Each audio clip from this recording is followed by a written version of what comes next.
ulcerosa.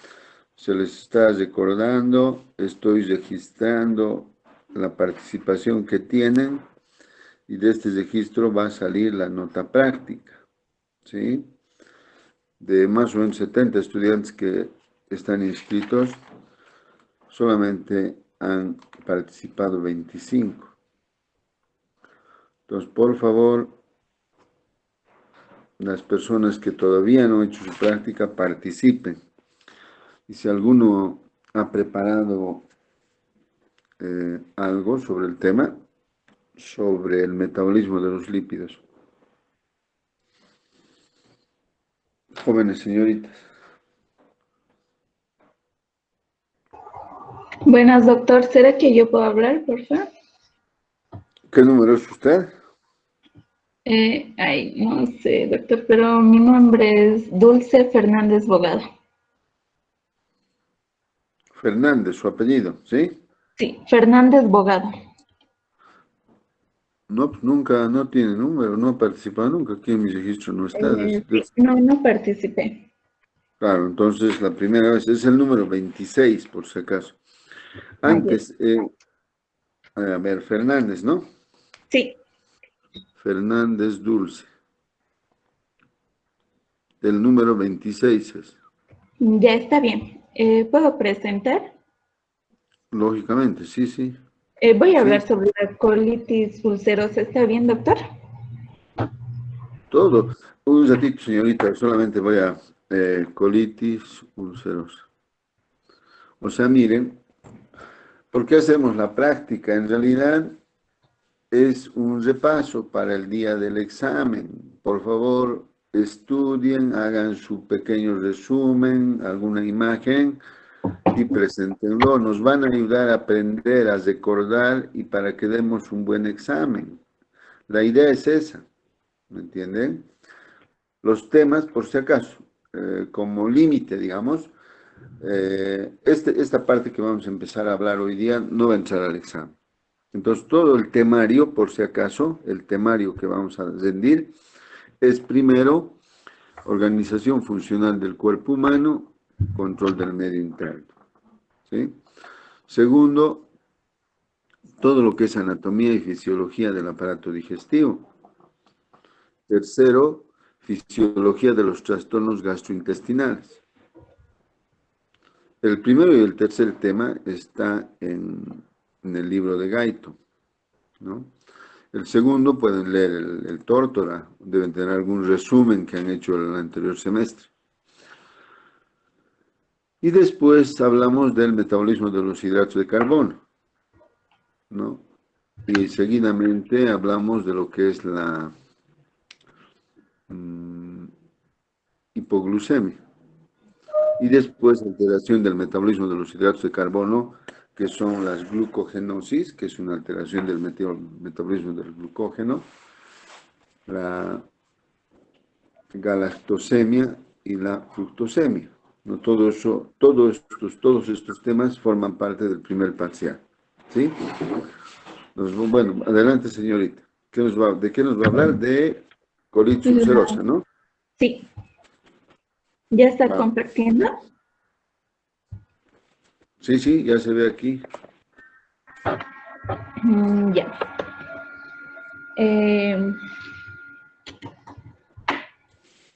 ¿Se ve o no? Ya está.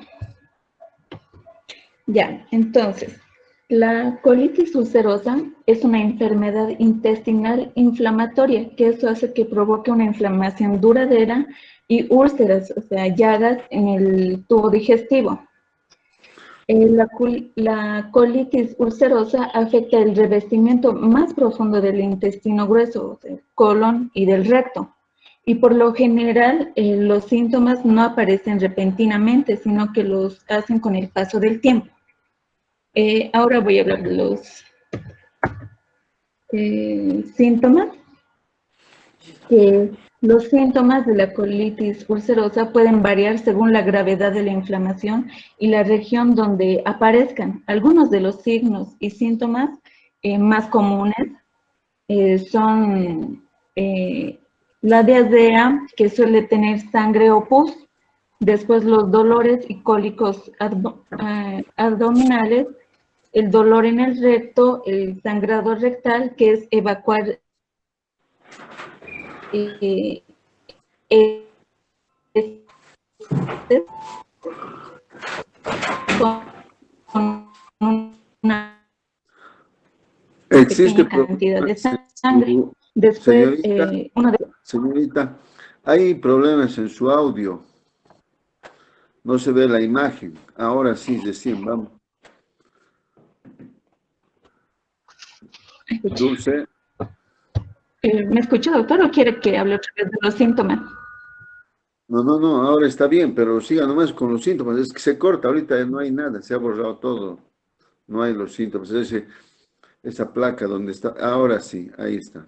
Ahora sí se ve. Ah, ya, Vamos. perdón, doctor. Ya. Entonces, voy a seguir continuando ya. Después, a la vez, hay una incapacidad para defecar, a pesar de la urgencia que se tiene. Después hay adelgazamiento, también hay fiebre, hay una fatiga, y en el caso de los niños hay problemas de crecimiento.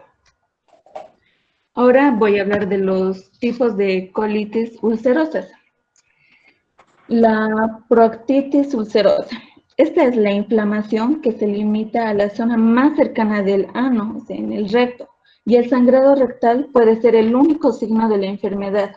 Y de esta forma, la colitis ulcerosa puede ser la más leve. Después está la proctosigmoiditis, que esta es la inflamación que afecta al recto y el colon sigmoideo, que sería el extremo inferior del colon. Los signos y síntomas son diarrea con sangre, dolor y calambres abdominales, y así como la incapacidad de defecar a pesar de la necesidad de hacerlo. Después está la colitis distal o la colitis izquierda, que esta es la inflamación que se extiende desde el recto hasta el colon sigmoideo y el colon descendiente. Los signos y síntomas pueden ser diarrea con sangre, dolor y calambres abdominales del lado izquierdo, y así como el adelgazamiento involuntario.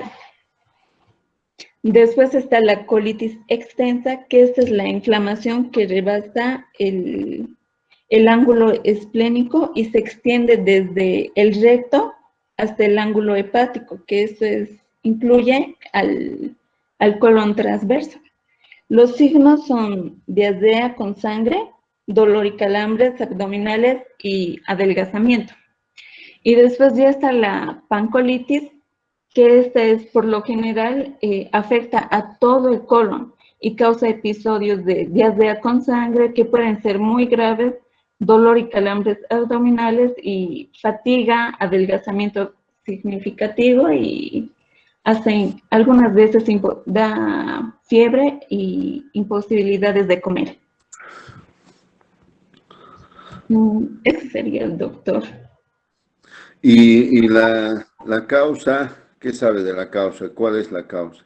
Las causas es como que aún se desconoce la causa exacta, pero antes decían que podría ser relacionada con la dieta y el estrés, pero es como que se ha descartado. Pero uno de los factores sería el factor hereditario, que parece que influye mucho, y otro que sería el mal funcionamiento del sistema inmunitario, que es una causa posible, que cuando el sistema inmunitario, digamos, trata de combatir virus o bacterias invasores, eh, una respuesta inmunitaria normal es que provoque que también ataque a las células del tubo digestivo. ¿Y el tratamiento? ¿Ha leído? El tratamiento, el tratamiento depende de la gravedad o la zona en la que padezca, digamos, la enfermedad, pero a pesar de que no se conoce la cura, con el tratamiento se puede reducir una gran medida de los signos y síntomas de la enfermedad. Muy bien, está muy bien. Miren, déjalo así un ratito. Hay cositas que hay que aclarar. Miren, colitis ulcerosa colitis en realidad se refiere al colon, ¿ya? Y alguna vez les dije, ¿no es cierto?, que todas las palabras que terminan en itis quiere decir inflamación. En este caso, inflamación del colon, por eso se llama colitis, del colon. Ahí están también las imágenes, ¿no? Y dependiendo qué extensión abarca esta inflamación, tiene su nombre. Y como dice la segunda parte de ulcerosa, la ulcerosa quiere decir que hay úlceras. Así como habíamos hablado de la úlcera péptica o úlcera gástrica, es una escoriación de la mucosa, es una pérdida de la mucosa. Y cuando se pierde esto, lo que ocurre es un sangrado.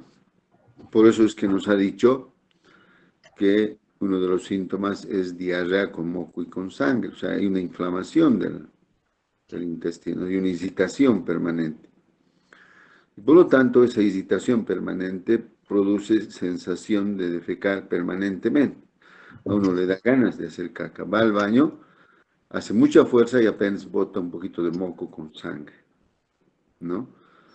Entonces, esta es la característica de la colitis, ¿no? Y como ha dicho, hay muchas causas infecciosas, etcétera, etcétera.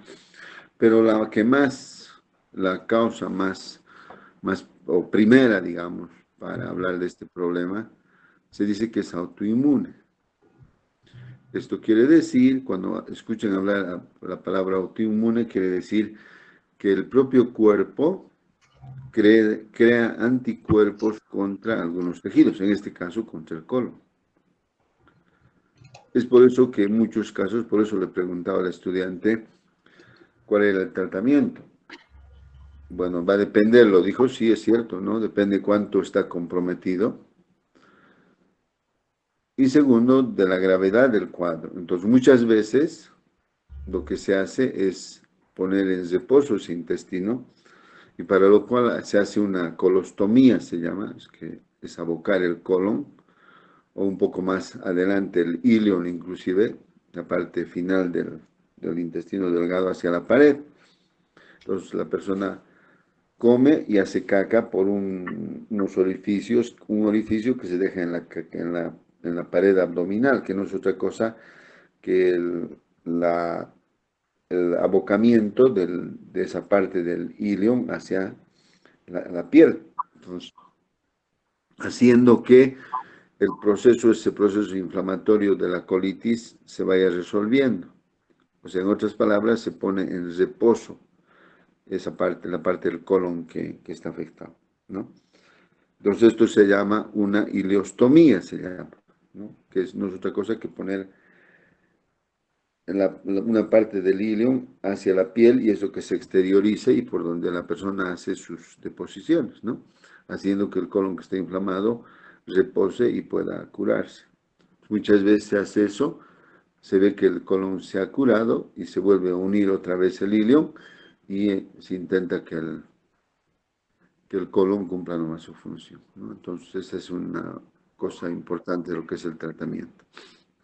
Y sucede a veces que el problema es tan serio que hay que retirar una parte de ese colon, ¿no? Entonces todo va a depender, lo ha dicho muy bien, depende de la extensión que está comprometida en estado de la colitis ulcerosa. Muy bien, esto es pregunta de examen, por si acaso. Una o dos preguntas va a venir de lo que es la colitis ulcerosa, ¿sí?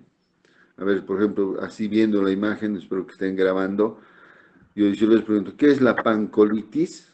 ¿Cómo van a responder? ¿A qué llamamos pancolitis?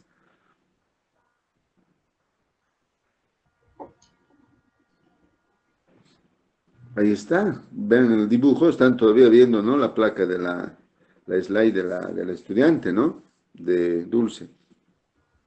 ¿Qué me pueden decir? ¿A qué se llama pancolitis? ¿Qué me van a responder?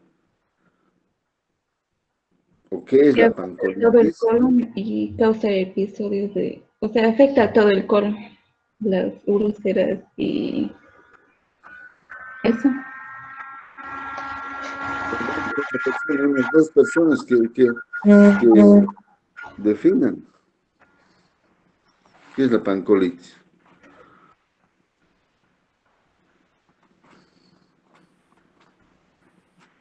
señoritas, jóvenes. Vean nomás el dibujo y mencionen lo que están viendo. Todo el colon está colorado.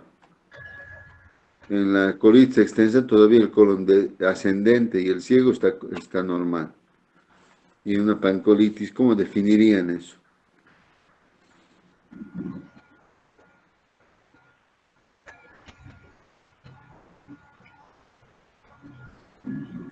Señorita Miriam Almendras, ¿qué me vas a decir?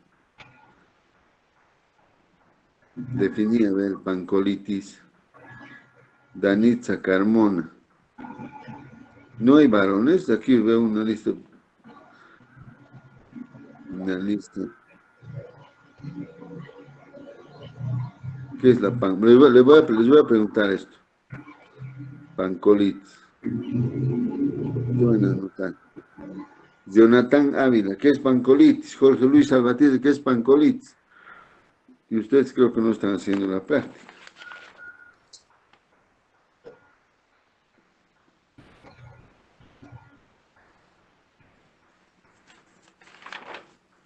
A ver, ¿qué más? Bueno, una señorita, valiente. Veamos el dibujito, ¿qué me pueden decir? Es la inflamación total del colon, ¿no? O decir es que el colon está totalmente inflamado. Este es el dibujo, por eso está colorado, eso es la pancolitis. Muy bien, Dulce Fernández. Vamos, ¿quién más va a presentar? Ya estás registrada, eres el 26. Ya, muchas gracias, doctor. Ay, no sé. Jonathan Ávila, ¿estás? Sí, sí, doctor. Ya vamos, ¿dónde está tu trabajo? Yo ya he presentado una vez, soy el 14, creo. Jorge Luis, no es suficiente una vez, todas las clases tienes que presentar. Sí, doctor. Salvatierra, veíamos, se ha escapado, se ha salido.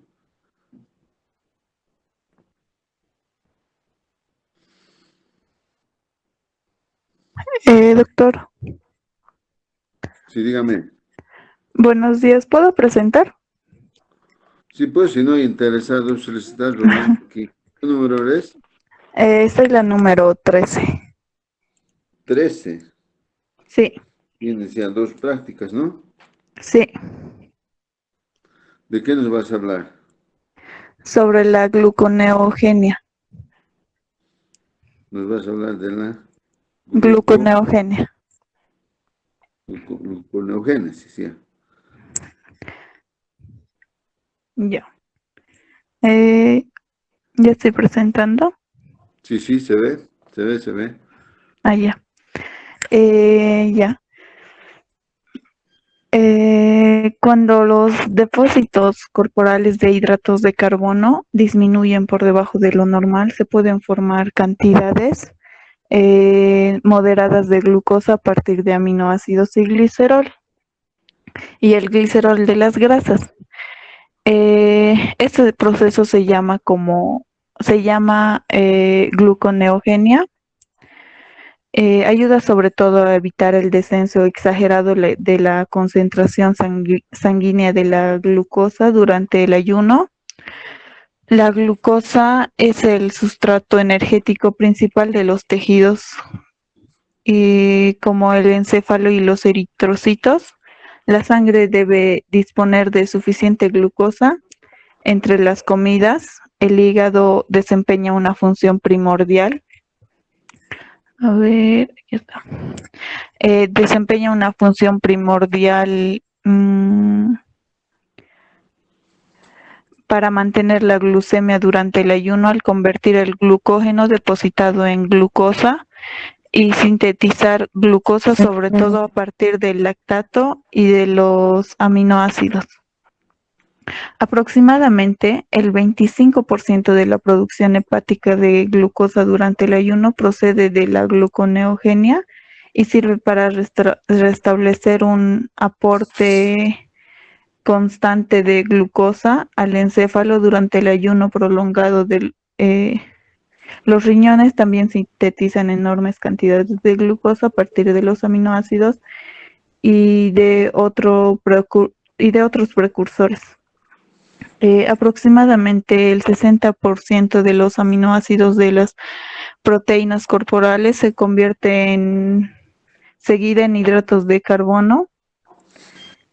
El 40% restante tiene configuraciones químicas que dificultan o imposibilitan este paso.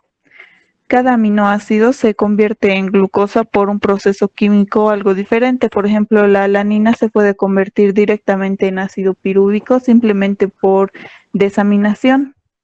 El ácido pirúvico se transforma entonces en glucosa o se almacena como glucógeno. Varios de los aminoácidos más complejos se convierten en azúcares diferentes con 3, 4, 5, 7 átomos de carbono. Estos entran a la vía del fosfogluconato para dar finalmente glucosa. De este modo, por medio de la desaminación más algunas interconversiones simples, muchos de los aminoácidos se convierten en glucosa y conversiones similares cambian el glicerol en glucosa o glucógeno. La regulación de la gluconeogenia. La disminución de hidratos de carbono en las células y de la glucosa en sangre constituyen los estímulos básicos que aceleran la gluconeogenia. Muchas de las reacciones glucolíticas del fosfogluconato, permitiendo así la conversión de aminoácidos desaminados y de glicerol en hidratos de carbono. Además, la hormona cortisol reviste especial importancia en esta regulación, como se verá. El efecto de la corticotropina y de los glucocorticoides sobre la gluconeogenia. Si las células no disponen de cantidades normales de hidratos de carbono, la adenohipófisis, por razones no del todo aclaradas, comienzan a secretar más cantidad de corticotropina en esta estimulación de la corteza suprarrenal para sintetizar grandes cantidades de hormonas glucocorticoides, en especial cortisol. A su vez, el cortisol se moviliza las proteínas de casi todas las células del organismo, suministrándolas en forma de aminoácidos en los líquidos orgánicos. Una vez elevado porcentaje de estos se desaminan de inmediato en el hígado y proporcionan sustratos ideales para su conversión en glucosa. De este modo, uno de los estímulos básicos de la gluconeogenia depende de la liberación de glucocorticoides en la corteza suprarrenal. Eso es todo, doctor. O sea, miren qué interesante, ¿no? O sea, el organismo sí o sí va a tener una cantidad de glucosa, está muy bien. Estos detalles son tan importantes, ¿no? Nosotros habíamos dicho, cuando hablábamos de hipoglucemia, alteración del metabolismo del glucógeno, etcétera, etcétera, porque todos estos temas están relacionados, ¿no? Y se dice en general, ¿no? Como dijo el estudiante, nosotros tenemos tres orígenes para mantener un nivel constante de glucosa en la sangre. Esta cantidad continua de glucosa en la sangre se llama glucemia, ¿no? Glucemia, eso quiere decir la cantidad de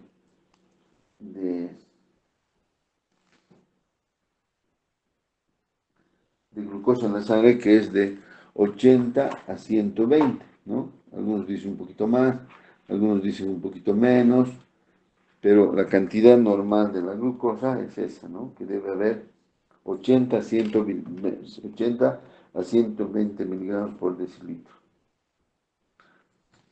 Entonces, miren, esto se mantiene, como les decía, a través de tres fuentes. Uno es la alimentación. ¿Y cuál es el origen de la glucosa en nuestra alimentación? ¿Cuál es el Los origen? hidratos de carbono. Claro, pero al final, ¿de qué productos? De la digestión del almidón y de los disacáridos, ¿no ve? Porque estos productos terminan como glucosa, fructosa y galactosa. El 80-90% de todos los hidratos de carbono que nosotros tenemos o absorbemos es glucosa. Entonces esto hace que se mantenga el nivel de glucosa. Por ahí uno no come, está en ayuno, el organismo va a sintetizar esa glucosa, no puede bajar la glucosa. Y es esto de lo que nos ha hablado la estudiante, ¿no? Sydney. Entonces, uno no come, por lo tanto no hay esa fuente exógena de glucosa, pero el organismo puede sintetizar glucosa a partir de los aminoácidos, del glicerol, del ácido láctico, una serie de productos, ¿no? Que se metabolizan para formar glucosa. Entonces, esta es la segunda fuente. O sea, miren, no va a bajar porque el organismo va a hacer que fabrique glucosa. Y la otra fuente es eso también que nos ha mencionado, ¿no? Que tiene que ver con la liberación de la glucosa del glucógeno. Nosotros ya hemos hablado reiteradas veces sobre esto. Habíamos dicho que cuando las personas consumen un exceso de hidratos de carbono, si bien lo puede utilizar inicialmente para generar energía, pero entonces tiene que depositarse en las células y especialmente en el hígado y en el músculo. Un segundito, por favor.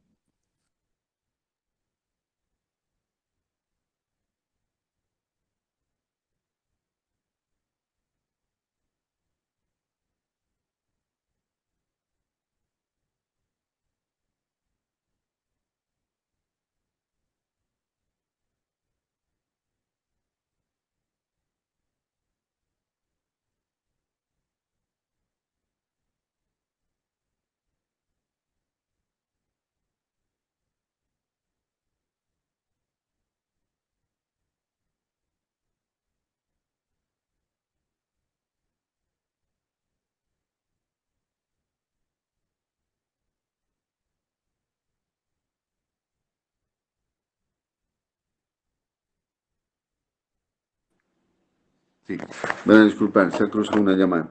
Están, ¿no? Todavía. Entonces, miren, y la otra fuente es ese depósito que hacemos nosotros cuando hay un exceso de glucosa circulando en nuestra sangre. El organismo es capaz de depositar esto en todas las células y especialmente en el tejido muscular y en el tejido hepático, ¿no? Y esto es un ahorro de glucosa. Entonces, empieza a bajar el azúcar. La otra fuente para mantener un nivel adecuado es lo que se llama la glucógenolisis. Glucógenolisis. ¿Qué es esto? Es lisar, romper las moléculas de glucógeno, especialmente las que están en el hígado, o sea, del glucógeno hepático, para mantener un nivel constante de glucosa. Entonces, esa es la idea, ¿no? de saber esto. Y lo ha dicho, ¿no? Hay órganos importantes para este proceso y también hormonas. Nos ha dicho el hígado, los riñones, hay otros órganos, el tubo digestivo mismo, y además las hormonas que son importantes. Qué interesante, ¿no? Por eso es que, miren, nos ha hablado de la glándula suprarrenal, por eso no está cerrado el conocimiento.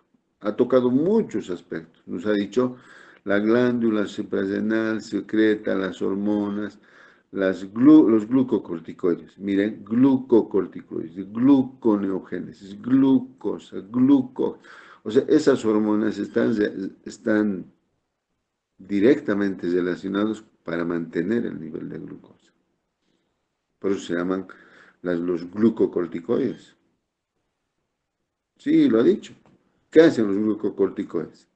Salen, van a las células, a los tejidos y se dice que sale, lo que hace es liberar aminoácidos. Y esos aminoácidos libres, como lo ha dicho también, se desaminan. Eso quiere decir que pierden el radical nitrógeno y quedan las moléculas de carbono. Y de estas moléculas de carbono, el organismo sintetiza glucosa. Es interesante, ¿no? Muy bien, Sidney. Muy bien, excelente. ¿Alguien más ha preparado algo? Señoritas, Doctor, ¿sí? doctor, ¿Quién es usted? ¿Cómo soy se llama? número 16, Gisela Suárez. Gisela Suárez. Voy a ver, 16 dice. Sí, Suárez Gisela. Sí, tiene una práctica, ¿no? Reflujo gastroesofágico, ¿sí? Sí, ¿no sí, ve? doctor. Muy bien, es el segundo. Sí, ¿De qué nos va a hablar? esto. Ya, yo les voy a hablar de los trastornos del metabolismo de los lípidos. A ver, ahorita comparto.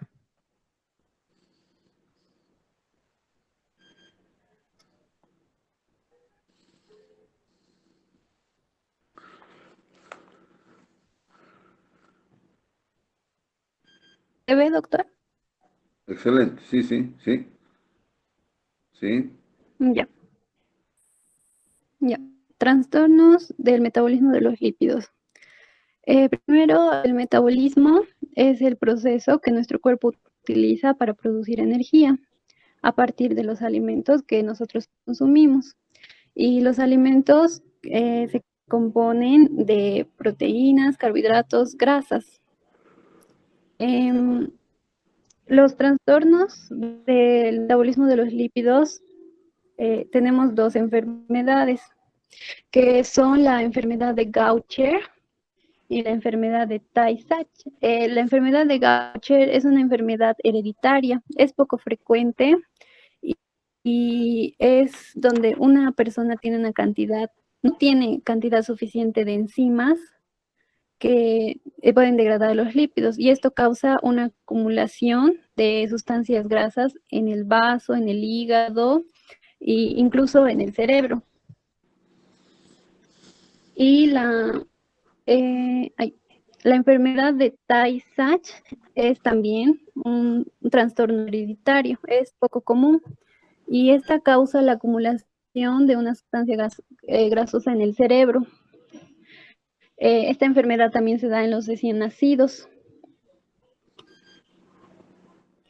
Los lípidos son grasas o sustancias. Estos incluyen los aceites, los ácidos grasos, las ceras y el colesterol. Si nosotros presentamos alguno de estos trastornos, puede que no tengamos suficientes enzimas para descomponer los lípidos. Y las enzimas no pueden funcionar de forma correcta en nuestro cuerpo para convertir la grasa en energía. Y esto causa que una cantidad dañina de lípidos se acumule en el organismo. Y con el tiempo esta puede dañar las células y los tejidos. Estos trastornos se heredan y hay muchos recién nacidos que se puede someter a pruebas de sangre si en el historial familiar hay uno de estos trastornos. Y para estos trastornos también hay terapias de reemplazo de enzimas que pueden ayudar a estos trastornos. Pero a veces no existe un tratamiento y también pueden ser mortales. Gracias, doctor. Muy bien. Sí, miren, dejaron nomás un poquito así tus placas, Gisela. Sí, esto que nos acaba de mencionar, ¿no? Lo ha dicho, es una alteración del metabolismo. Y lo interesante que esa grasa que no la metabolizamos se deposita en los tejidos. Estas enfermedades del que nos ha mostrado el estudiante es muy raro, ¿sí? Pero, ¿qué debemos saber de esto, de la alteración del metabolismo de los lípidos? O sea, nosotros ya habíamos mencionado algo de que los lípidos que nosotros consumimos todos los días, lo hacemos en qué formas, cómo comemos los lípidos, en qué forma consumimos, como triglicéridos. Y esto no es otra cosa que una molécula de glicerol. Ahí está el glicerol de la que nos ha hablado el anterior estudiante. Entonces miren, cuando se van metabolizando los ácidos grasos, o se digieren inclusive, se libera glicerol y ese glicerol puede generar glucosa, ¿cierto? Pero en estos casos lo que sabemos es eso, ¿no? Que un triglicérido, que también se llama grasa neutra, es una molécula que está formada por una unidad de un glicerol unida a 3 ácidos grasos, por eso se llama triglicérido. Y bueno, los ácidos grasos son de diferente característica, ¿no? Eso vamos a ver más adelante. Y otra grasa que consumimos frecuentemente por sus características químicas es el colesterol, que forma parte de la grasa animal o vegetal que consumimos. Lógicamente, en la grasa vegetal menos que en la animal. Y también están los fosfolípidos, que es un tipo de lípidos que tienen un radical más fosfato y más ácido graso. Por eso se llaman fosfolípidos.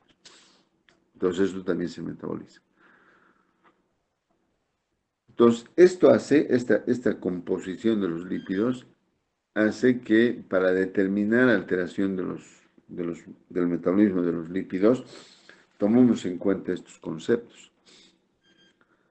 Cuando uno ve un examen de sangre para determinar, para estudiar estos cuadros, lo que se hace es medir el colesterol y los triglicéridos.